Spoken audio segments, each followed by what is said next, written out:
Hi అండి, అందరూ బాగున్నారా? బాగుండాలని మనస్ఫూర్తిగా కోరుకుంటున్నాను. నిన్న రెసిపీ ఎంతమంది ట్రై చేశారు? ట్రై చేయని వాళ్ళు ఉంటే ట్రై చేయండి. శంకు పుష్పం యొక్క షర్బత్ చాలా బాగుంటుంది.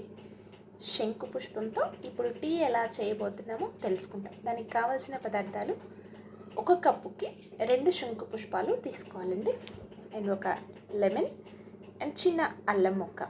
ఈ అల్లం ముక్కని మెత్తగా దంచేసుకోవాలి.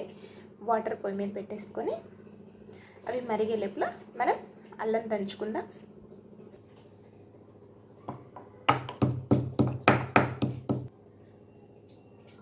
నీళ్ళు మరుగుతున్నాయి కదా, ఈ మరుగుతున్న నీటిలో ఇప్పుడు మనం దంచుకున్నటువంటి ఈ అల్లం పేస్ట్ని అందులో వేసుకుందాం. సో ఒక 5 నుంచి 6 నిమిషాల పాటు నీటిని మరగనిద్దామండి.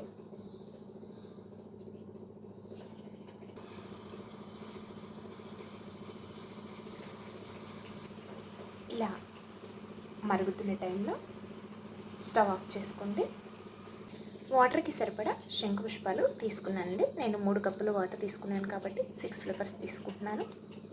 అవి అందులో వేసి ఆ రసం అందులో ఇంకటానికి కొద్దిసేపు మూత పెట్టండి, ఒక 2 నిమిషాల పాటు. ఓకే, 2 నిమిషాల తర్వాత మూత తీసేది.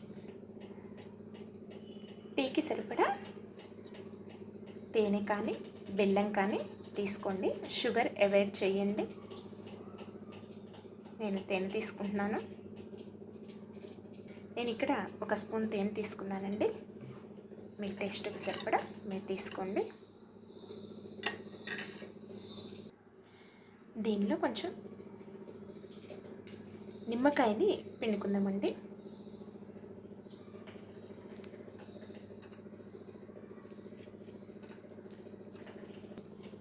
చూసారా, కలర్ ఎక్స్ట్రాక్ట్ అయింది కదా. ఇప్పుడు దీన్ని ఫిల్టర్ చేసుకుందాం. గోరువెచ్చగా ఉన్నప్పుడు మాత్రమే తేనె కలుపుకోండి.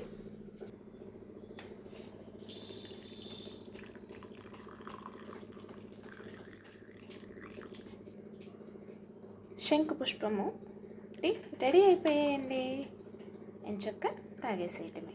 తాగి టేస్ట్ ఎలా ఉందో మీరు కూడా నాకు షేర్ చేయండి. Thank you. మరొక వీడియోలో మళ్ళీ కలుసుకుందాం. సర్వేజన సుఖినో భవంతు.